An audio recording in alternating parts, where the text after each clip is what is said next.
Hi, everyone, and welcome to another episode of the Glam Reaper podcast.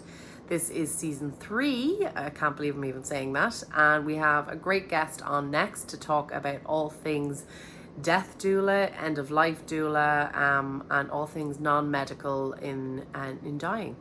So tune in for another great episode.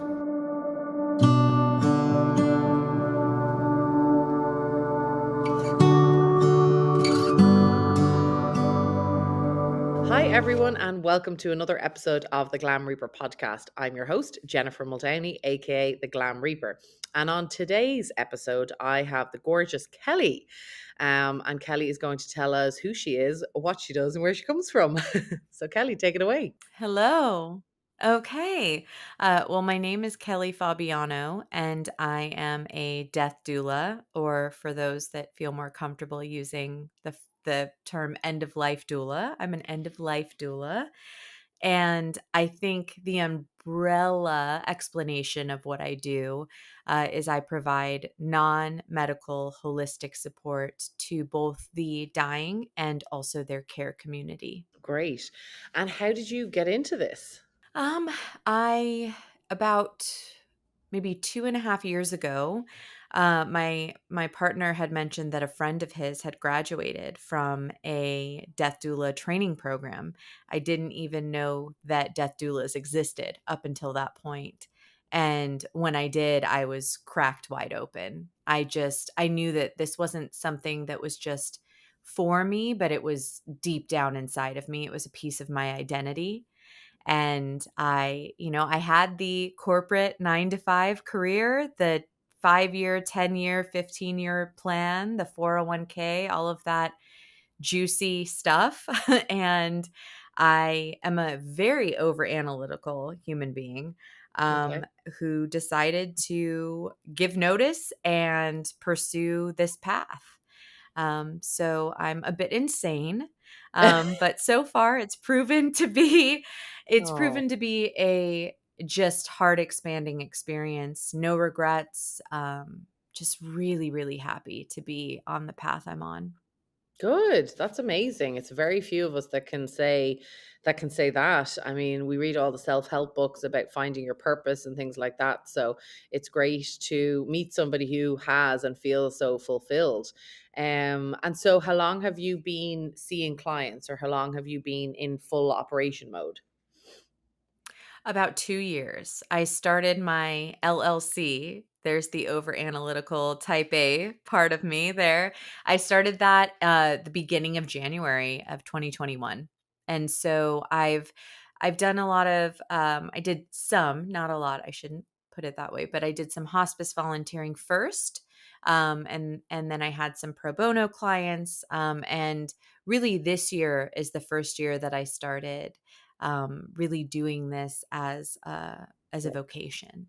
Right. Yeah. And can I ask, because for me, it's interesting. People often say, like, I don't know how you do what you do to me. And, I could say that to so many people. I always refer to that, clip of in Bridesmaids when she's got all the puppies in the car. I'm like, that's me. If I ever worked in an adoption facility of children or dogs, I don't know how people do it.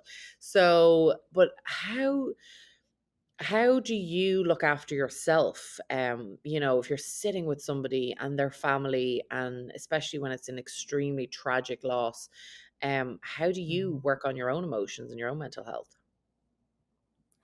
I think that boundaries are crucial in this line of service.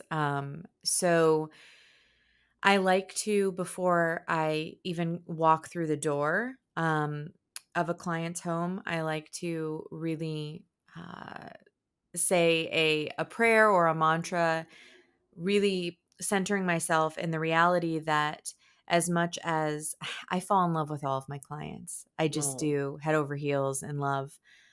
But it's important for me to arrive with what my teacher, Alua Arthur, she terms it as soft front, strong spine. And so I go in aware that I'm here to be a soft place for them to land, but I need to stay centered in the reality that as much as I love the people that I am serving, their Pain, it does not belong to me. This is their journey, and I am here to be their soft place to land. But when I leave, that can't come with me. Yeah. And I'd like to say it's as straightforward as that. I think it does come home with me quite a bit. Yeah. But I try to I try to create some sort of ritual or acknowledgement when I do get home and I feel like I'm carrying something that's not mine, to really right size that and return to myself and ground Yeah. myself back into my reality. Yeah. It's That's hard. amazing. Yeah, it's I mean, you kind of yeah, I like that, what was it? Strong spine, soft front? Soft front, strong spine. Yeah. Yeah. Yeah, I like that actually because I feel like that's similar to the way I would look at my work, which is that, you're there and you're holding the space for this family and as I would say, if I had a magic wand, of course I would bring back their loved one, but I don't, and nor will I likely ever have that ability. Mhm. And while that's heartbreaking, at least I'm their hand to hold. At least there's somebody strong holding their hand on this part of the journey, which I guess is after you've had Mhm. to let go of their hand. I guess I take it from the next. Yeah, it's interesting. That's a really nice way of putting it. Because for me, when I first started this back home in Ireland, I did take it home quite a lot, and I don't necessarily know what shifted in me because people often ask me, and I'm like, I don't know what shifted in me, but all of a sudden I became able to sort of cope with it. I became a better sponge, I guess. I kind of built this Mhm. sponge around me and I kept myself okay. But it's not easy work. It's not easy at all. Um, and have you had any cases that I know you're not allowed to have show favoritism, but have you had any cases where, you had a favorite? Uh, um, I think that they've all been so different. And you know what I find most interesting about this stage in my work is I had been told by my teacher that this was going to look different than we had envisioned before we started our program, and it really does. For instance, I saw myself sitting bedside and, Mm, like you had said before, holding the hand of the person that's dying and watching yeah. them and holding space for them as they pass on. Um, I have not in the year that I've been actively doing this, that has not been a part of the work that I've done. It's a lot of it has actually been more of a senior companion, an elder companion role, and a lot of it has been providing support to the caregivers who, in my case, have all been family, but oftentimes, especially here in America, your caregivers are your family members. Um, yeah, so uh, they've all been my favorite in some way. I've learned so much, and I know that sounds cheesy, but it really is the honest truth. I've taken something that I didn't get from any other client from each and every one of them. It's been such a unique experience. I just feel so honored. Wow. It's That's a true amazing. I mean, honor. you're definitely speaking from a place of love and compassion. You can hear it in your voice, and I'm sure Mhm. the listeners can hear it too if they're on the podcast, or maybe they can see it on YouTube. But yeah, it's because not everybody has that. Not everybody has family. Not everybody has somebody Mhm. to be there with them at the end of life. So it's interesting. It's the death doula space is definitely one that's increasing more and more, just as celebrants and everything like that is.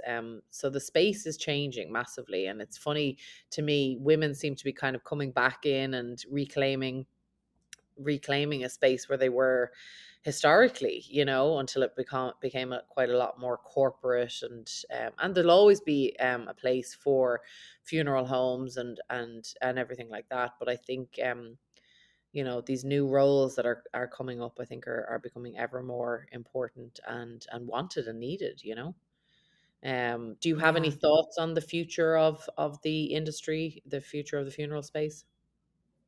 Hmm.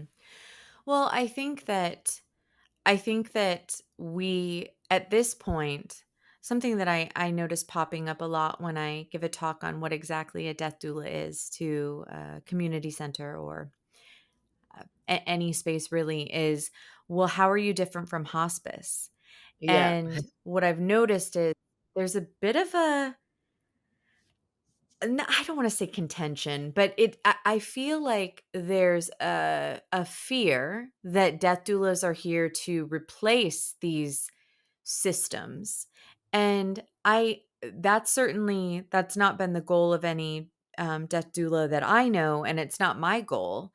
I I think that the hospice system and the, I shouldn't say funeral industry, but I think that I think that they're necessary. And I think that, for instance, when it comes to hospice care, I'm non medical support. I do not have the credentials or licensure to provide medical support.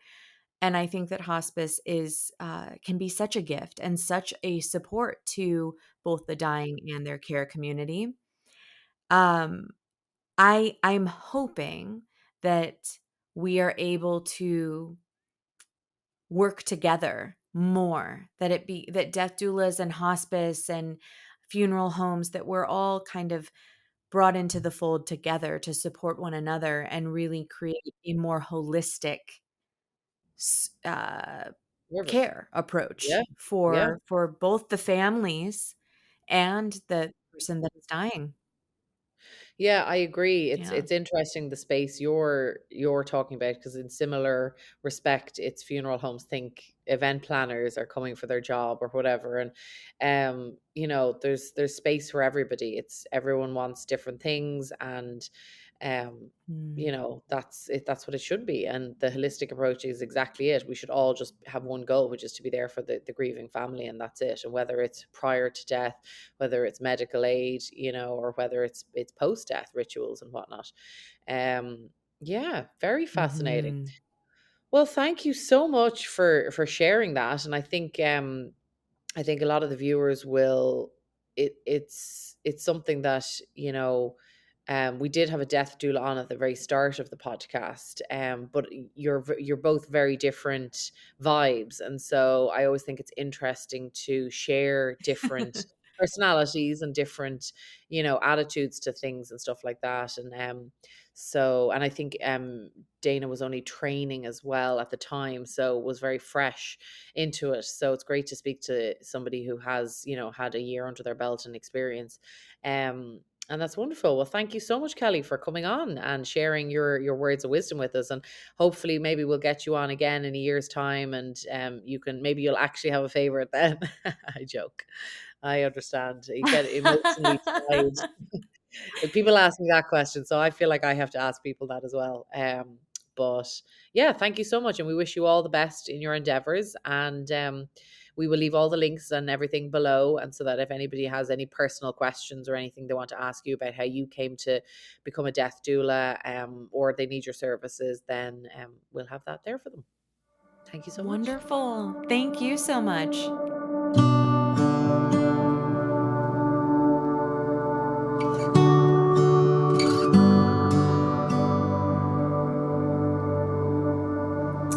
So that was a great chat with Kelly. We'd love to know your thoughts.